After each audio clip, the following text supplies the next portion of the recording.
नमस्कार। आज का विषय है बिहारी के श्रृंगार परक दोहे। दोहों की व्याख्या सुनने से पहले आइए जानते हैं श्रृंगार रस किसे कहते हैं। साहित्यिक दृष्टि से जब रति नामक अस्थायी भाव, विभाव, अनुभाव तथा व्यभिचारी भावों के संयोग से रस रूप में परिणत होता है तो इसे श्रृंगार रस कहा जाता है। सामान्य शब्दों में जहाँ नायक नायिका के मिलन, प्रेम पूर्वक वार्तालाप, आंखों ही आंखों में इशारे तथा शारीरिक चेष्टाओं का वर्णन होता है, वहाँ पर श्रृंगार रस होता है। श्रृंगार रस भी दो प्रकार के होते हैं, संयोग श्रृंगार और वियोग श्रृंगार। इस भाग में मैं संयोग श्रृंगार से परिपूर्ण दोहों की व्याख्या करूंगी और अगले भाग में आपको वियोग श्रृंगार से संबंधित दोहों की व्याख्या की जाएगी। तो चलिए सुनते हैं। कागद पर लिखत न बनत, कहत संदेश लजात, और जाने सब तेरो हियो, मेरे ही की बात। प्रस्तुत दोहे में नायक जो है वो बहुत ही लज्जाशील है, जो अपनी बातों को अपनी प्रेमिका से कह नहीं पा रहा है।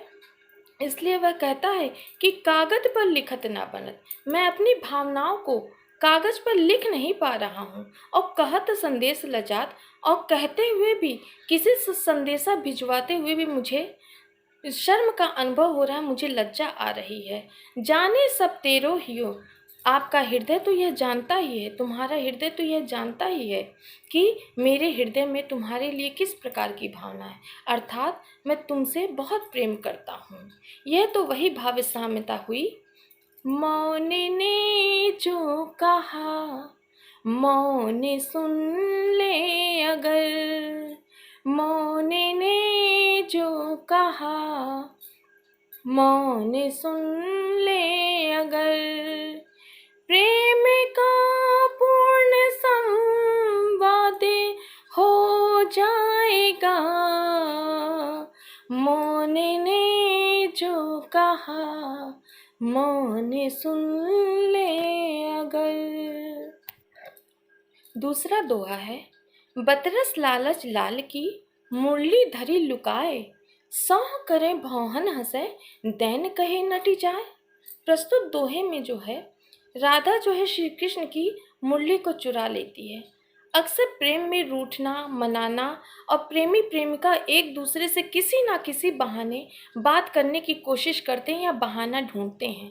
उन्हीं भावों का वर्णन इस दोहे में है।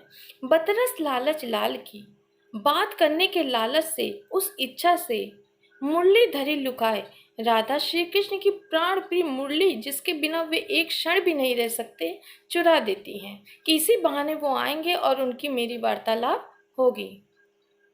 सौ करे भौहन हंसे, जब श्री कृष्ण उनसे पूछते हैं कि क्या आपने मेरी बांसुरी ले रखी, तो सौ करे अर्थात वह कसम खा लेती, नहीं नहीं मैंने नहीं चुराई है।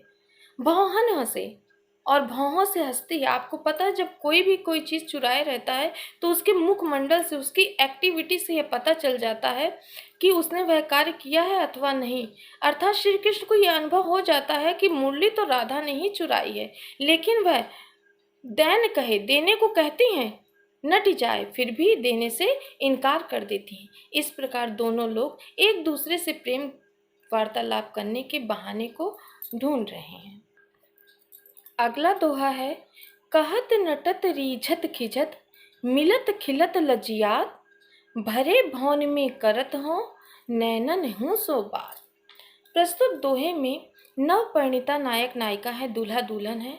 आप जानते हैं, जैसे ही शादी हो के पति पत्नी आते हैं तो कुछ पारंपरिक रीति रिवाज होते हैं जिसके तहत नायक नायिका से अक्सर दूर ही रहता है, और लोग आपस में मिलने के लिए जितने ही आतुर होते हैं वह दूरियां उतनी ही होती हैं, क्योंकि जब तक परंपरा का पालन नहीं होता परिवारजन उन्हें छोड़ते नहीं हैं। कुछ ऐसा ही वर्णन है।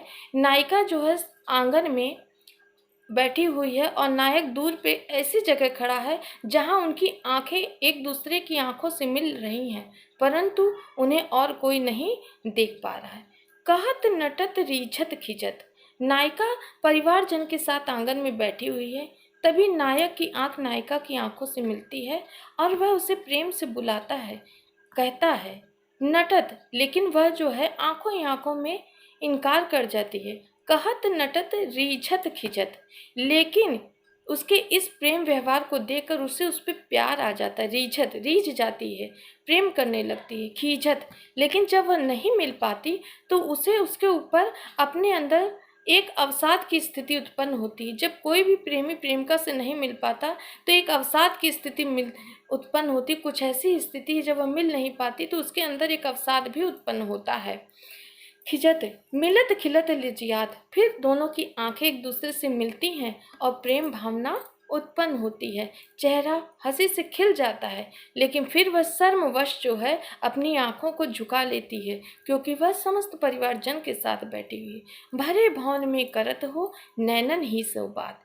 इस प्रकार नायक नायिका एक दूसरे से प्रेम व्यवहार आंखों ही आंखों में कर रहे हैं। धन्यवाद।